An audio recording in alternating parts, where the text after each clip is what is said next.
നമുക്കിന്നത്തെ നമ്മുടെ അനാലിസിസിലേക്ക് വരാം. നമുക്ക് ഇന്നലെ അനാലിസിസ് വീഡിയോ ഇടാൻ പറ്റിയിട്ടില്ല. നമ്മൾ വാല്യുവേഷൻ്റെ തിരക്കിലാണ്. അതുകൊണ്ട് ചില ദിവസങ്ങളിൽ തിരക്കുണ്ടാവും. ആ ദിവസങ്ങളിൽ അനാലിസിസ് ഇടാൻ പറ്റണമെന്നില്ല. അപ്പോൾ ശ്രദ്ധിക്കുക. ഇന്നത്തെ അനാലിസിസിലേക്ക് നമുക്ക് വരാം. ഇന്ന് നമുക്ക് തേർഡ് ക്യാൻഡലിൽ ഒരു നല്ല മൂവ്മെൻറ്റ് പറയാമോ? ആദ്യത്തെ ഫസ്റ്റ് ക്യാൻഡിൽ നമ്മൾ ചാടിക്കയറി ട്രേഡ് എടുക്കാതിരിക്കുന്നതാണ് തന്നെയാണ് നല്ലത്. ഫസ്റ്റ് ക്യാൻഡിൽ നമുക്ക് ട്രേഡ് ഉണ്ട്, പക്ഷേ അതിൽ ചാടിക്കയറണ്ട.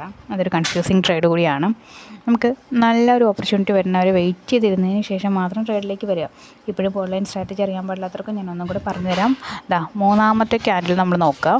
മൂന്നാമത്തെ ക്യാൻഡലിൻ്റെ പ്രത്യേകത എന്താണെന്ന് നോക്കിക്കേ. നമ്മുടെ ബാങ്ക് നിഫ്റ്റിയിൽ 4 ഗ്രാഫുകളാണ് നമുക്ക് ഇതുപോലെ തരുന്നത്. ബാങ്ക് നിഫ്റ്റിയുടെ 4 ഗ്രാഫുകളിൽ നമുക്ക് ഏതെങ്കിലും ഒരു ലൈനിൽ വന്നിട്ടാണ് നമ്മുടെ ക്യാൻഡിൽ എൻഡ് ചെയ്ത് നിൽക്കുന്നതെങ്കിൽ മറ്റ് 2 ഗ്രാഫുകളിൽ കൂടി അതേ പൊസിഷനിലായിരിക്കണം ആ ക്യാൻഡിൽ വന്ന് നിൽക്കുന്നത്.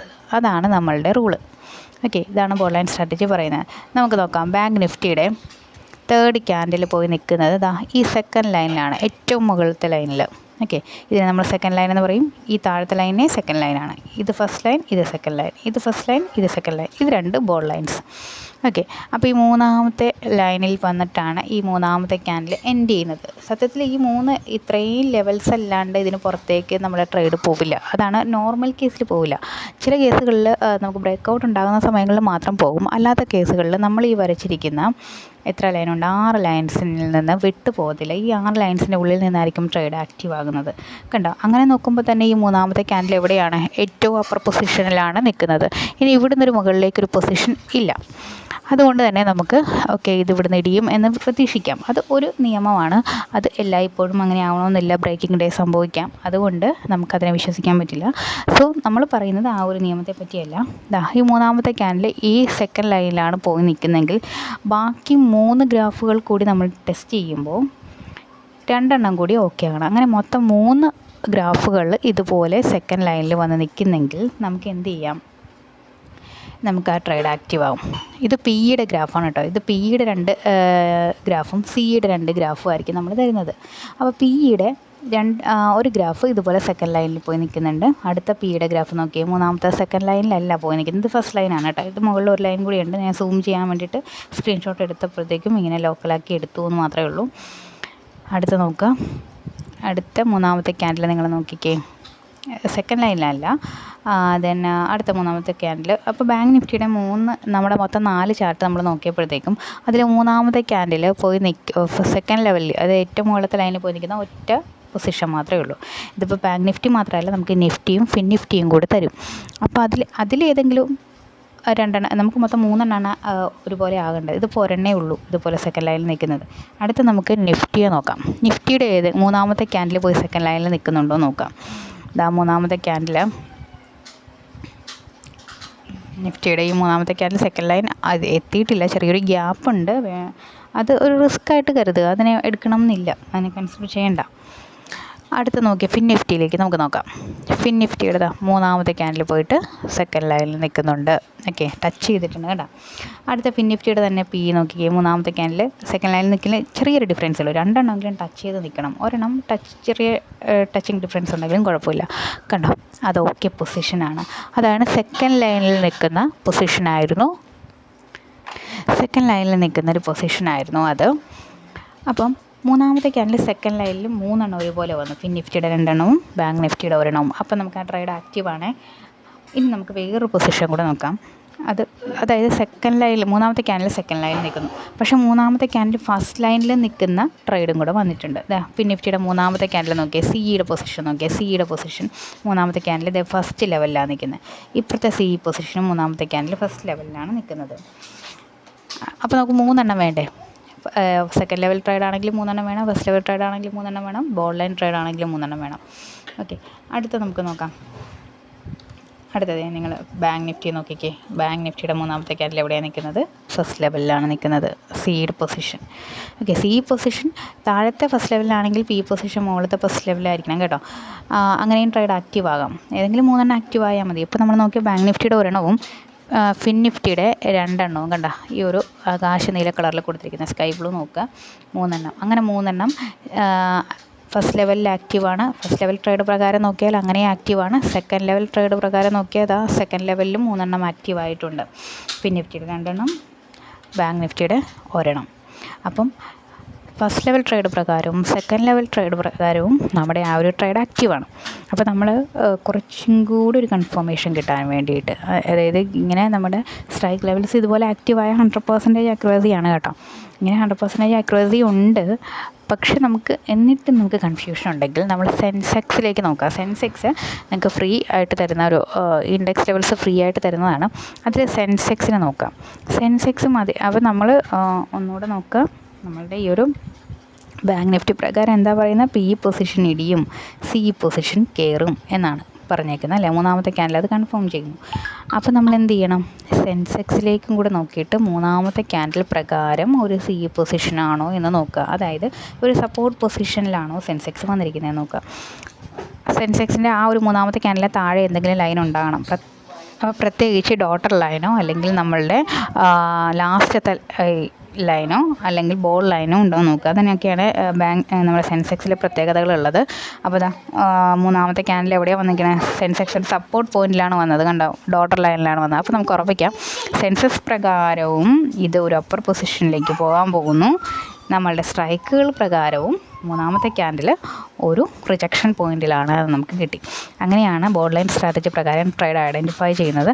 നിങ്ങളിതുപോലെ മറ്റ് നമ്മുടെ മൂവിങ് ആവറേജോ പിവട്ട് പോയിൻ്റോ ഒന്നും വരച്ച് വയ്ക്കേണ്ട. ഇതൊരെണ്ണം വരച്ച് വെച്ചാൽ മതി, നമുക്ക് കറക്റ്റായിട്ട് ട്രേഡ് എടുക്കാൻ പറ്റും. അപ്പോൾ നമ്മുടെ സ്ട്രൈക്കുകളും ഓക്കെയാണ്, സെൻസെക്സും ഓക്കെ ആണെന്നുണ്ടെങ്കിൽ നമുക്ക് എന്ത് ചെയ്യാം, ആ ഒരു ട്രേഡിനെ നമുക്ക് കൈ കൊടുക്കാം, അതിലേക്ക് പോകാം. കണ്ടോ, ആ ഒരു ട്രേഡ് നല്ല ട്രേഡാണ്. കണ്ടോ, അവിടെ നിന്ന് തന്നെ പി പൊസിഷൻ നല്ല രീതിയിൽ ഇടിഞ്ഞിട്ടും സി പൊസിഷൻ നല്ല രീതിയിൽ കയറിയിട്ടുമുണ്ട്. ഓക്കെ, അതാണ് നമ്മുടെ ഒരു ട്രേഡ്. രണ്ടാമത്തെ ഒരു നല്ല ട്രേഡെന്ന് നമുക്ക് പറയാൻ പറ്റുന്നത് ഈ ഒരു ക്യാൻഡിലാണ്. എത്രാമത്തെയാണ്, 1 2 3 4 5 6 7 8 9 10 10th ക്യാൻഡിൽ. ബാങ്ക് നിഫ്റ്റിയുടെ 10th ക്യാൻഡിൽ നിങ്ങൾ നോക്കിക്കേ, ഇവിടുന്ന് കയറിപ്പോയ സി പൊസിഷൻ കയറി ഇത് ബോർഡ് ലൈനിനെ ടച്ച് ചെയ്തിരിക്കുന്നു. അപ്പോൾ ഇനി ബോർഡ് ലൈൻ നല്ലൊരു റിജക്ഷൻ ഏരിയയാണ് കേട്ടോ. അവിടെ നിന്ന് അടുത്തൊരു പൊസിഷൻ ഉണ്ടെന്ന് പറയാൻ പറ്റില്ല. അപ്പോൾ ഉണ്ടെന്ന് പറയണമെന്നുണ്ടെങ്കിൽ ഇത് മാത്രമേ ബോർഡ് ലൈൻ എത്തിയിട്ടുണ്ടെങ്കിൽ കുഴപ്പമില്ല. ബാക്കിയുള്ള സ്ട്രൈക്കുകളും ബോർഡ് ലൈൻ എത്തിയിട്ടുണ്ടെങ്കിൽ അത് റിജക്ഷൻ സംഭവിക്കും കേട്ടോ. അപ്പോൾ ഇതിവിടെ വന്ന് 10th ക്യാൻഡിൽ ബോർഡ് ലൈനെ ടച്ച് ചെയ്ത് നിൽക്കുകയാണ്. ഇത് 15 മിനിറ്റ്സിൻ്റെ ക്യാൻഡിലാണ്. എപ്പോഴും 15 മിനിറ്റ്സിൻ്റെ ക്യാൻഡിൽ തന്നെ ഓപ്പൺ ആക്കണം, ശ്രദ്ധിക്കാം. അടുത്ത ബാങ്ക് നിഫ്റ്റിയുടെ സി പൊസിഷനും അതേസമയം പോയി ബോർഡ് ലൈൻ ടച്ച് ചെയ്ത് നിൽക്കുകയാണ്. ഓക്കെ, പി പൊസിഷൻസ് നമ്മൾ ബാങ്ക് നിഫ്റ്റിയിൽ നോക്കുമ്പോൾ 10th ക്യാൻഡിൽ പി പൊസിഷനൊന്നും ബോർഡ് ലൈനിൽ വന്നിട്ടില്ല. അപ്പോൾ ഇത് സി പൊസിഷൻ കയറി ബോർഡ് ലൈൻ വന്നിട്ടുണ്ടെങ്കിൽ പി പൊസിഷൻ ഇറങ്ങി ബോർഡ് ലൈൻ വന്നിട്ടുണ്ടാകും കേട്ടോ. അപ്പോൾ അത് ബാങ്ക് നിഫ്റ്റിയിൽ 2 മാത്രമേ കൺഫേം ചെയ്യുന്നുള്ളൂ, നമുക്ക് 3 കൺഫേംഡ് ആണ്. അപ്പോൾ ആ പച്ച റൗണ്ട് കൊടുത്തിരിക്കുന്നത് 3 കൺഫേംഡ് ആകണം. അടുത്ത് നമ്മൾ നിഫ്റ്റിയിലേക്ക് നോക്കുമ്പോൾ നിഫ്റ്റി ഒന്നും അതേസമയം 10th ക്യാൻഡിൽ ബോർഡ് ലൈനിലല്ല നിൽക്കുന്നത്. ഫിൻ നിഫ്റ്റിയെ നോക്കാം. ഫിൻ നിഫ്റ്റി അതേസമയം 10th ക്യാൻഡിൽ ബോർഡ് ലൈനിലാണ് നിൽക്കുന്നത്. കണ്ടോ, സി പൊസിഷൻ കയറി ബോർഡ് ലൈൻ വന്നിട്ടുണ്ട്, ഇവിടെയും സി പൊസിഷൻ കയറി ബോർഡ് ലൈൻ വന്നിട്ടുണ്ട്. അപ്പോൾ 4 കൺഫേംഡ് ആയി. നമുക്ക് 3 കൺഫേംഡ് ആയാൽ മതി. നിഫ്റ്റിയിലും ഫിൻ നിഫ്റ്റിയിലും ബാങ്ക് നിഫ്റ്റിയിലും കൂടി 3 കൺഫേംഡ് ആയാൽ മതി. ഓക്കെ, എക്സ്പയറീസ് മാറ്റിയത് കൊണ്ടാണ് ഇങ്ങനെ പല ഇൻഡെക്സുകൾ നമ്മൾ നോക്കുന്നത്. ഇല്ലെങ്കിൽ ഒറ്റ ഇൻഡെക്സിൽ തന്നെ 3 കൺഫേംഡ് ആകണമായിരുന്നു. ഓക്കെ, പഴയ രീതി അങ്ങനെയാണ് നമ്മുടെ. ഓക്കെ, അപ്പോൾ ഇവിടെ 3 കൺഫേംഡ് ആയി. ഇനി മാർക്കറ്റ് ഓപ്പോസിറ്റ് ഡയറക്ഷൻ കൊടുക്കും. ആ ഓപ്പോസിറ്റ് ഡയറക്ഷനാണ് ഈ വന്നിരിക്കുന്നത്. കണ്ടോ, നല്ല റിട്ടേൺ കൊടുത്തിട്ടുണ്ട്. അത് ബോർഡ് ലൈൻ ട്രേഡ് മാത്രമല്ല അവിടെ ആക്റ്റീവായത്. 10th ക്യാൻഡിൽ നിങ്ങളൊന്ന് നോക്കിക്കേ. 10th ക്യാൻഡിൽ ഇതാ ഫിൻ നിഫ്റ്റിയെ തന്നെ നോക്കിയാൽ 10th ക്യാൻഡിൽ ഫസ്റ്റ് ലെവലിലും വന്നിട്ടുണ്ട്. കണ്ടോ, മറ്റ് ക്യാൻഡിൽസാണ്. നമ്മുടെ ബോർഡ് ലൈൻ മാത്രമല്ല, നമുക്ക് 4 ഉണ്ടല്ലോ. ഒരു ഇൻഡെക്സ് തന്നെ 4 ഗ്രാഫ് ഉണ്ട്. അതിൽ 2 ഗ്രാഫുകളാണ് ബോർഡ് ലൈൻ പ്രകാരം ആക്റ്റീവായത്. അടുത്ത് നമ്മൾ ഫസ്റ്റ് ലെവൽ ട്രേഡ് പ്രകാരവും ആ ഒരു ട്രേഡ് ആക്റ്റീവായിട്ടുണ്ട്. 10th ക്യാൻഡിൽ വന്ന് ഫസ്റ്റ് ലെവലിൽ ടച്ച് ചെയ്ത് നിൽക്കുന്നു. കണ്ടോ, ഫിൻ നിഫ്റ്റിയുടെ ഇപ്പുറത്തെ പി പൊസിഷൻ ഇറങ്ങി വന്ന് ഫസ്റ്റ് ലെവലിൽ ടച്ച് ചെയ്ത് നിൽക്കുന്നു. അടുത്തത് 10th ക്യാൻഡിൽ അതേസമയം കയറി പോയിട്ട് ഫസ്റ്റ് ലെവലിൽ ടച്ച് ചെയ്ത് നിൽക്കുന്നു. പി പൊസിഷൻ അപ്പോൾ ഇറങ്ങി വന്നിട്ട് ഫസ്റ്റ് ലെവലിൽ ടച്ച് ചെയ്ത് നിൽക്കുന്നു. ഓക്കെ, ദെൻ ബാങ്ക് നിഫ്റ്റി നോക്കിക്കേ, പി പൊസിഷൻ ഇറങ്ങി വന്ന് ഫസ്റ്റ് ലെവൽ ടച്ച് ചെയ്ത് നിൽക്കുന്നു. അങ്ങനെ ബാങ്ക് നിഫ്റ്റിയിൽ 1 ഫസ്റ്റ് ലെവൽ വന്നിട്ടുണ്ട്, നിഫ്റ്റിയിൽ 2 ഫസ്റ്റ് ലെവൽ വന്നിട്ടുണ്ട്, ഫിൻ നിഫ്റ്റിയിലും 2 ഫസ്റ്റ് ലെവൽ വന്നിട്ടുണ്ട്. അപ്പോൾ 3 കൂടുതൽ വന്നിട്ടുണ്ട്. അപ്പോൾ ഫസ്റ്റ് ലെവൽ ട്രേഡ് പ്രകാരവും ബോർഡ് ലൈൻ ട്രേഡ് പ്രകാരവും 10th ക്യാൻഡിലിൽ ട്രേഡ് ഉണ്ടായിരുന്നു. അപ്പോൾ അത് സ്ട്രൈക്കുകൾ ഓക്കെ പറഞ്ഞു. ഇനി നമുക്ക് ഇൻഡെക്സും കൂടെ ഓക്കെ പറയണം. നമ്മുടെ സെൻസെക്സ് ഓക്കെ പറയുന്നുണ്ടോ എന്ന് നോക്കിക്കേ. ഇൻഡെക്സിൽ സെൻസെക്സ് മെയിനാണ്. സെൻസെക്സും ഫ്യൂച്ചറും മെയിൻ തന്നെയാണ് കേട്ടോ. അതിൽ നമ്മളുടെ സ്ട്രൈക്കുമായിട്ട് ഏറ്റവും കൂടുതൽ ബന്ധം വരുന്നത് സെൻസെക്സിനാണ്. നമുക്കുള്ള സെൻസെക്സിൻ്റെ 10th ക്യാൻഡിൽ എവിടെയാണ് റിജക്ഷൻ കാണിച്ചിട്ടുണ്ട്. ഇവിടെ സെക്കൻഡ് ലെവലിൽ നിന്നൊരു റിജക്ഷൻ കാണിക്കുന്നുണ്ട്. അപ്പോൾ അതും ഒരു റിജക്ഷൻ പോയിന്റിലാണ്. ഇവിടെ മുകളിലേക്ക് അധികം പോയിൻറ്റ്സ് പോകാൻ സാധ്യതയില്ല. ഞാൻ പറഞ്ഞു, ഇതിന് മുകളിലേക്ക് പോകുന്നത് ക്ലോസിംഗ് ഡേയിൽ മാത്രമാണ്. അല്ലെങ്കിൽ ഒരു നോർമൽ ഡേ ആണെങ്കിൽ ഈ വരച്ചിരിക്കുന്ന വരകൾക്കുള്ളിൽ നിന്ന് മാത്രമേ ട്രേഡ് ഉണ്ടാകുള്ളൂ. കണ്ടോ, ആ ഒരു 10ാമത്തെ ക്യാൻഡിൽ റിജക്ഷൻ പോയിൻ്റ്. അത് കറക്റ്റ് പോയിൻ്റാണ് നമ്മൾ ഈ പറയുന്നത്. അതിനപ്പുറത്തേക്കൊരു പോയിൻ്റ് ഇല്ല. ആ പോയിൻ്റിൽ തന്നെ നമുക്ക് തൊട്ടടുത്ത ക്യാൻഡിൽ ട്രേഡ് എടുക്കാം. കണ്ടോ, തൊട്ടടുത്ത ക്യാൻഡിൽ തൊട്ട് പി ട്രേഡ് ആക്റ്റീവായിരിക്കുക. കണ്ടോ. അപ്പോൾ ഇതാണ് നമ്മുടെ ബോർഡ് ലൈൻ സ്ട്രാറ്റജി എന്ന് പറയുന്നത്. വളരെ വ്യക്തമായിട്ട് തന്നെ നമുക്ക് ഒരേപോലെ ലെവൽസിൽ വന്നിട്ടുണ്ട്. ഈ ലെവൽസൊക്കെ നമ്മൾ രാവിലെ കൊടുക്കുന്നതാണ്. ഈ ലെവൽസൊക്കെ നിങ്ങൾ വരച്ച് വെക്കണം. അല്ലാതെ നിങ്ങളുടെ ബ്രോക്കറുടെ ടെർമിനൽ ഓപ്പൺ ആക്കുമ്പോഴത്തേക്ക് നിങ്ങൾക്ക് ഇത് കിട്ടത്തില്ല. കാരണം ഇത് ഞാൻ ഒരു നമ്മളുടെ ബ്രോക്കർക്കും വിറ്റിട്ടില്ല. അതുകൊണ്ട് തന്നെ ഇത് ഞാൻ വരച്ച് തന്നാൽ മാത്രമേ കിട്ടത്തുള്ളൂ. ഇത് വരച്ച് തരും. പെയ്ഡ് ഗ്രൂപ്പിലാണ് വരച്ച് കൊടുക്കുന്നത്. പെയ്ഡ് ഗ്രൂപ്പിൽ വലിയ എമൗണ്ടൊന്നുമില്ല, നിങ്ങൾക്ക് വേണമെങ്കിൽ കോൺടാക്ട് ചെയ്യാം. അപ്പോൾ ഇത് ഒരേപോലെ വരുന്ന സ്ഥലത്ത് നിന്ന് റിജക്ഷൻ സംഭവിക്കും. അതേസമയം സെൻസെക്സും കൂടെ കൺഫേംഡ് ആണെങ്കിൽ ആ ട്രേഡ് എന്തായാലും ആക്റ്റീവ് ആകും. 100% ആക്യുറസി ഉള്ളൊരു സ്ട്രാറ്റജിയാണെന്ന് നിങ്ങൾക്ക് വർക്കൗട്ട് ചെയ്ത് നോക്കാം. പിന്നെ ഇത് അടുപ്പിച്ച് നമുക്ക് പ്രോഫിറ്റ് തരുന്ന സ്ട്രാറ്റജിയാണ്. ഒരു 5 ദിവസം അടുപ്പിച്ച് പ്രോഫിറ്റ് തരും. 6ാമത്തെ ദിവസം സാധാരണ കുട്ടികളെ ലോസിലെത്തിക്കാറുണ്ട്. അതുകൊണ്ട് തന്നെ നമ്മൾ എന്ത് ചെയ്യാം, എല്ലാ ദിവസവും കയറി ട്രേഡ് ചെയ്യണമെന്ന് പറയുന്ന ആ ഒരു മെത്തേഡ് ഒഴിവാക്കണം. ചില ദിവസങ്ങൾ മാത്രം ട്രേഡ് ചെയ്യാൻ പറ്റുന്ന സ്ട്രാറ്റജീസ് ഞാൻ ഇട്ടിട്ടുണ്ട്. അതായത് ഇന്ന ലെവൽസിൽ വരുമ്പോൾ മാത്രം, അത് ഞാൻ കഴിഞ്ഞ ദിവസമൊക്കെ ഇട്ടിട്ടുണ്ട്. അത് നോക്കി ആ ദിവസങ്ങളിൽ മാത്രം ട്രേഡ് എടുത്താൽ നമുക്കൊരു സൈക്കോളജിക്കൽ ബാലൻസ് ഉണ്ടാക്കിയെടുക്കാനായിട്ട് പറ്റും. ഓക്കെ. അപ്പോൾ ഈ സ്ട്രൈക്ക് ലെവൽസ് വേണമെങ്കിൽ നമ്മൾ സെപ്പറേറ്റ് കോൺടാക്ട് ചെയ്യുക. ഇൻഡെക്സ് ലെവൽസ് ഫ്രീ ആണ്. അതിൻ്റെ ലിങ്ക് താഴെ കൊടുത്തിട്ടുണ്ട്. എല്ലാവരും ജോയിൻ ചെയ്യുക. ഓക്കെ.